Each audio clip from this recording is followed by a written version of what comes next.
Now let's look at what is called Johnson's rule. So Johnson's rule is about what is called flow sharp. Flow sharp is one where jobs go through the same sequence of machines in the same order.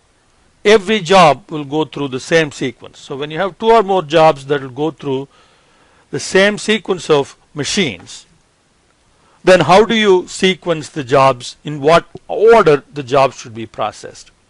Okay. And this is a very difficult problem, but Johnson's rule is about just two machines. Suppose if the whole process involves only two machines, so each job will have to go through these two machines or work centers, one and then the next. So this could be one possible example is if there is material preparation and then you have painting. To apply the Johnson's rule, there are two steps to it. One is you have to figure out the sequence in which the job should be performed. So that's step one. And the rules for that is described here. And I'll illustrate the rule when we work out an example. Then once you have done that, then you have to prepare a Gantt chart to see where the idle times are. So there will be some idle times, inserted idle times in the second workstation. So we have to develop a Gantt chart to be able to figure out what the final completion time for all the jobs will be.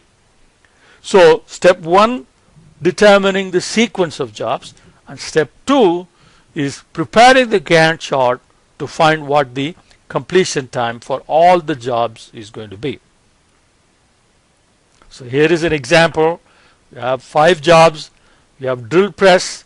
All the jobs will have to go to drill press first, and then you have the lathe work. So that's the second step. So now you have to arrange these into this sequence. The first job, the second, the third, the fourth, and the fifth. Now you go through the rule. I'll describe this rule in just a second. And once you have the rule set up, then you have to set up the Gantt chart. And here there is inserted idle times. Sometimes there will be idle time, sometimes there will not be idle time. And then you have the completion time for all the jobs B through A is 35.